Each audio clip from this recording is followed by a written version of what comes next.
Hi, and welcome to Kent County Closeup. I'm Deb Havens.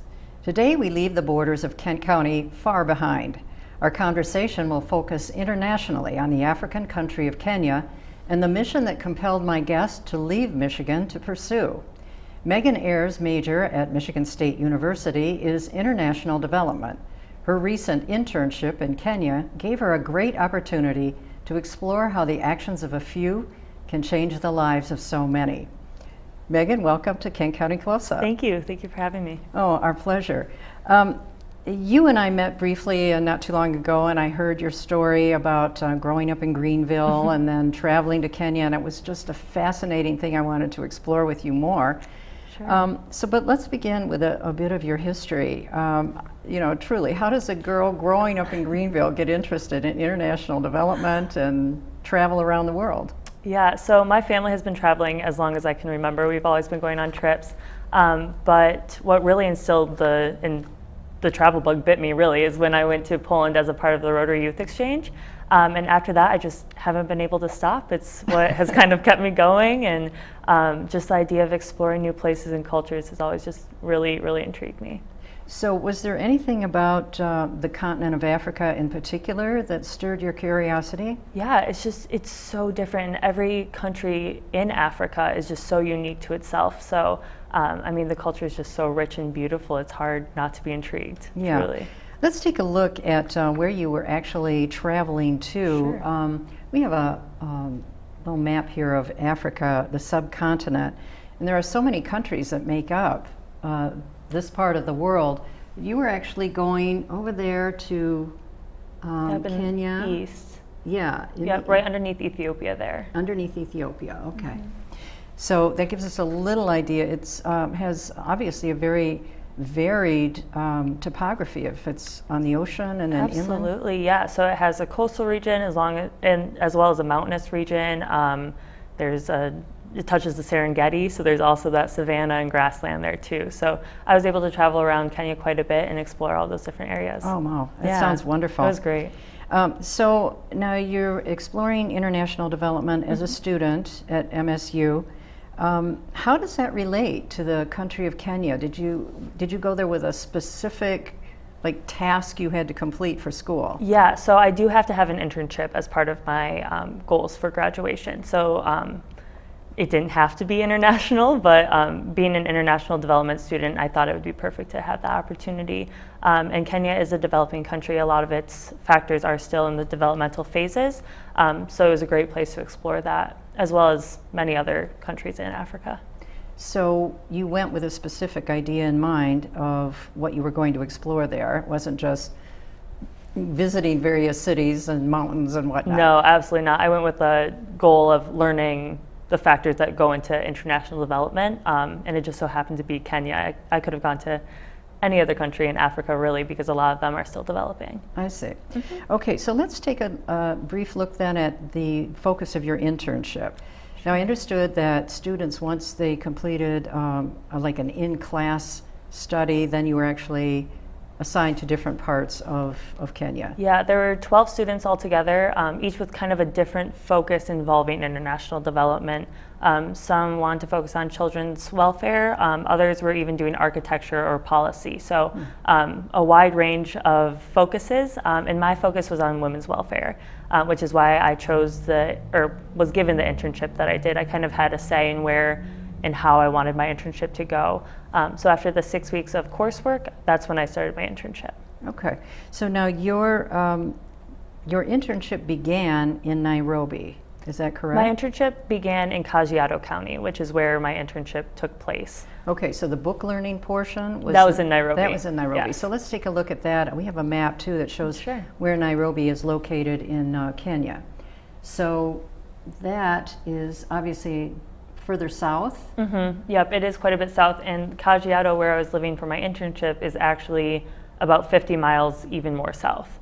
Now what do you notice from this map is all the red areas that tell you to avoid, frankly. Travel advisory, yeah. You can see in the orange area there, that's like the Mombasa coast, which we traveled there for our field trips that we went on. It was kind of like our spring break, but it was an educational spring break. But yeah, we were not allowed to travel in the red areas, nor did we really feel like we needed to.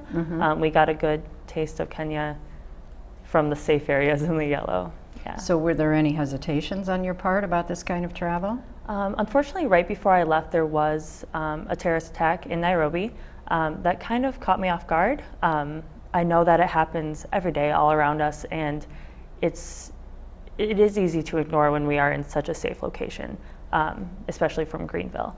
So hearing that and knowing that it did affect the people that I was about to go learn from and visit, it was really eye-opening and made me aware of all of the issues that surrounds the safety of the people involved. So where were you staying then when you went outside of the city of Nairobi? When I was outside the city of Nairobi, I was still with the host family. And while I was in Nairobi, I was also with the host family. So 2 different host families, and they both made sure that I was always well taken care of. They explored the culture with me, made sure that I was really getting a true Kenyan experience. It was wonderful. They went above and beyond for all of us. It was great. Well, let's back up a little bit. So when you actually landed in Nairobi, what were your first impressions? Sure. It was just incredible, and when you think of Kenya, when you think of developing countries, it's hard to remember that they do have large cities, and the large cities are well equipped with resources. They have everything that you could need. So while I was in Nairobi, I was living extremely comfortably, and which made going to Kajiado for my internship that much more difficult. We went to go study at coffee shops and all of that, and almost everybody spoke English. And then once I moved to Kajiado, those luxuries were extremely limited. So Kajiado, describe the village. Kajiado is a village about 8,000 people, similar to that of Greenville, Michigan, which made it feel like home, right? It's a pastoralist community, so most of their welfare is based on the animals and livestock that they hold. A lot of trading is done with animals as well as produce, besides money. It's also a very patriarchal society, which is why women's welfare is so important to focus on in that community. So talk about what it was like for you to adjust to going from a very cosmopolitan city, which it sounds like Nairobi is, to a village and when we say village, what does it actually look like? Yeah, the village it's still very different. So some people are living in shipping containers in the city. Some people are living with thatched roofs. I was lucky to live with a tin roof, and we had like a cinder block home.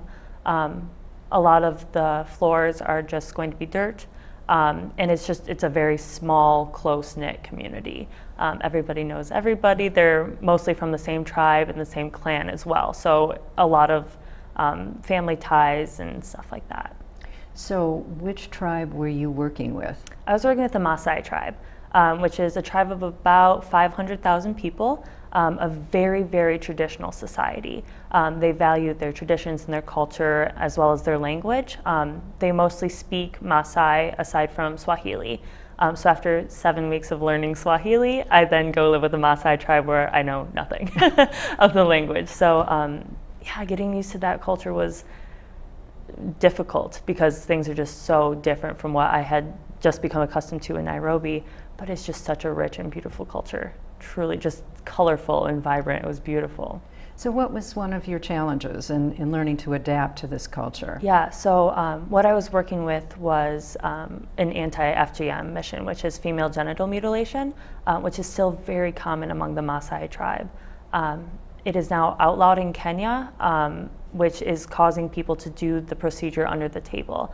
And they will pay women to perform the procedure to their daughters, which is then an income for the women, which causes them to have a drive to perform the procedure. So the internship that I worked with was giving the women an opportunity to have an income by learning sewing skills and techniques, as well as access to a market so they're able to sell their products. So they won't have that drive to perform FGM. FGM is an extremely harmful procedure. It's equivalent somewhat to male circumcision, but it's done in very unclean ways. There is little to no, there's absolutely no health benefit to it.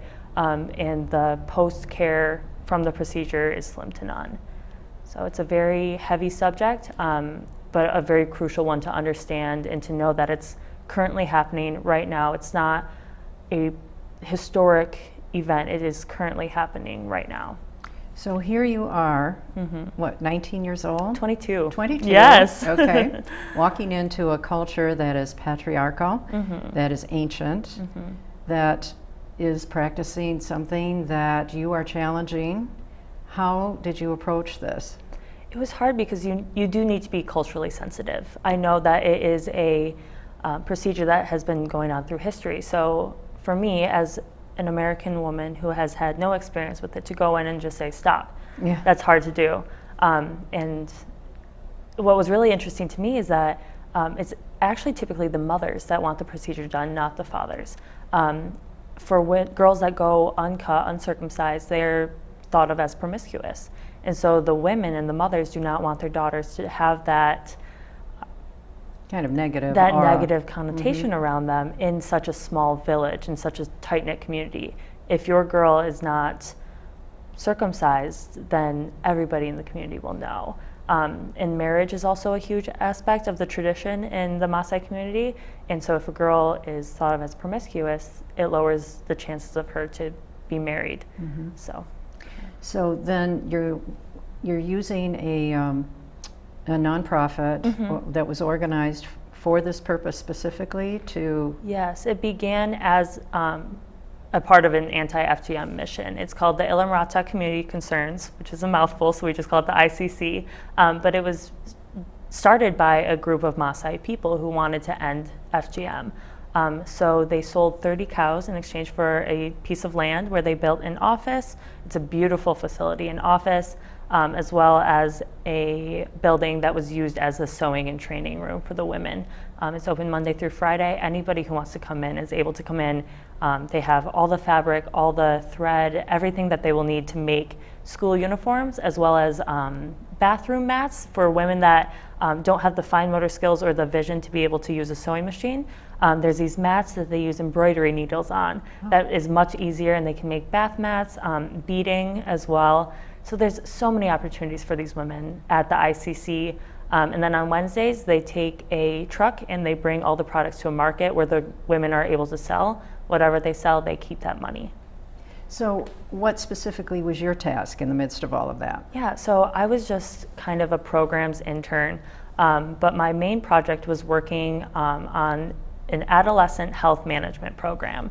This program was started by kind of a combination of the Red Cross of Kenya as well as the First Ladies Coalition of Kenya, which is comprised of every First Lady from every county in Kenya, so the governor's wives of every county. So 47 women teamed up with the Red Cross of Kenya and started this coalition and this management program for adolescent health. It used to be called menstrual health management, but they wanted to include boys as well because puberty happens to both boys and girls, and it's important that they understand what's happening with their bodies. So were you in an instructive role then? No, I was actually just kind of involved in the forums and the stakeholder partnership with the ICC and this coalition. So we would go and discuss budgeting and tactics used to carry out the program.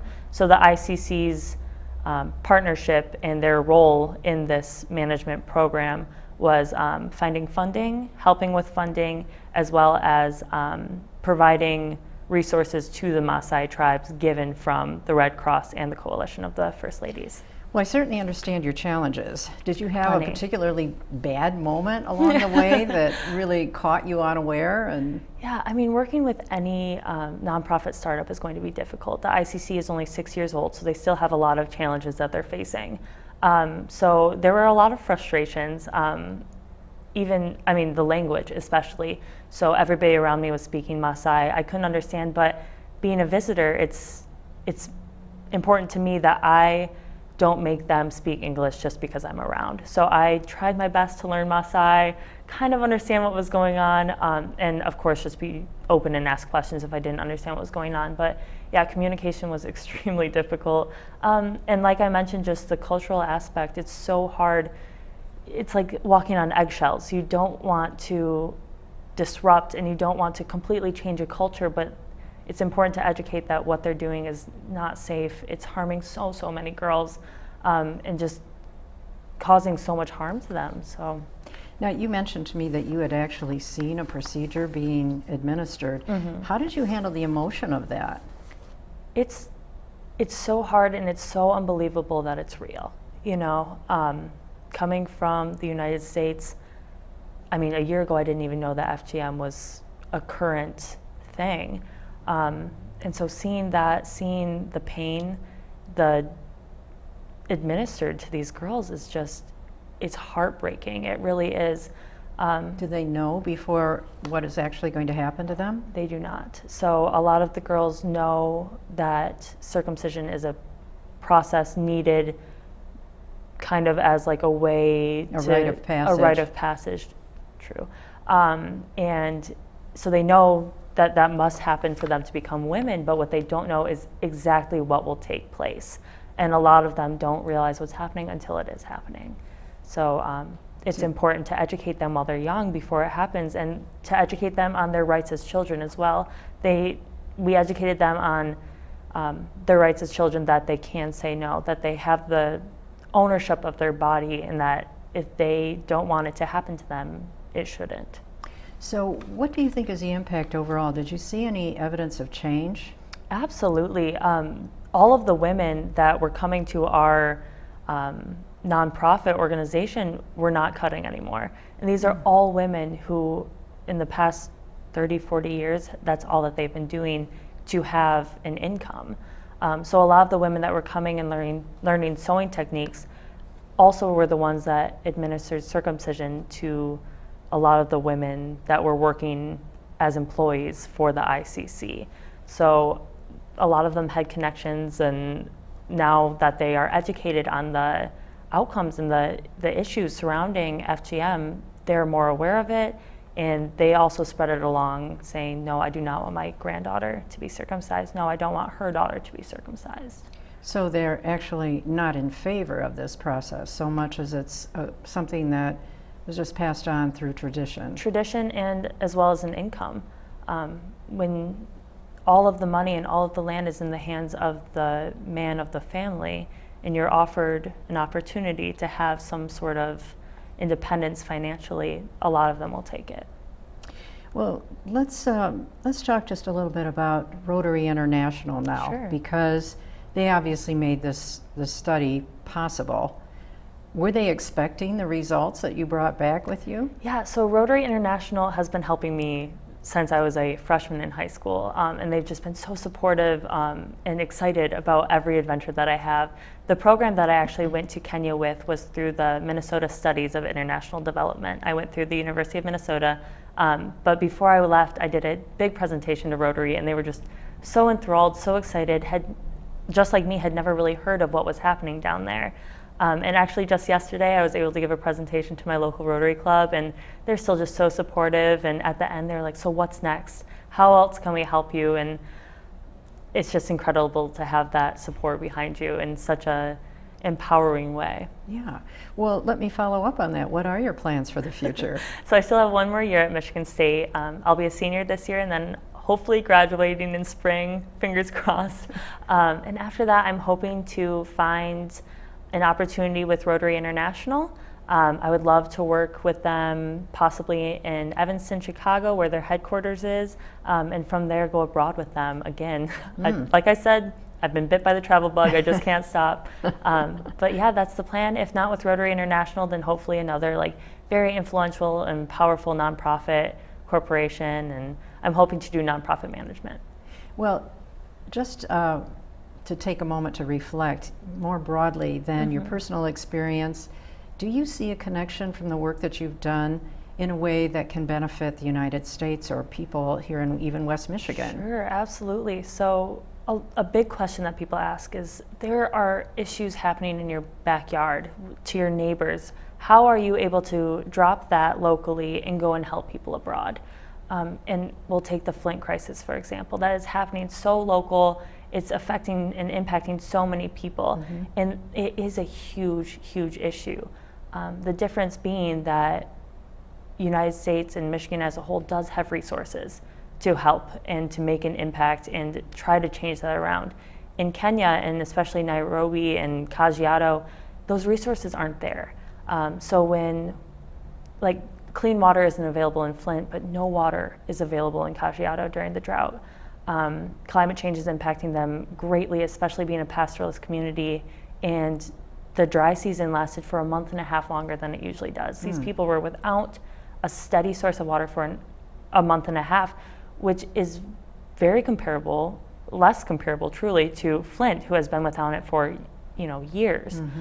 So it is important to not only realize what's happening around you, but also internationally. And that's why I resonate with Rotary so much, is that it's service above self. We have so much, and it's so important to give back and to realize how much we do have, and that the little things, or the big things to us, are just a small issue, comparably speaking. Well, it sounds like you're bound and destined to make a big difference in the world. Thank you. And I'm so glad to hear it. So thank you so much for being with us today to share some of your adventures. And I'm sure you'll have many more to come. Hopefully, yes, absolutely. Thanks again, Megan. Thank you. And that's it for Kent County Close-Up. And thanks for joining us here at GRTV with the production team in Grand Rapids, Michigan.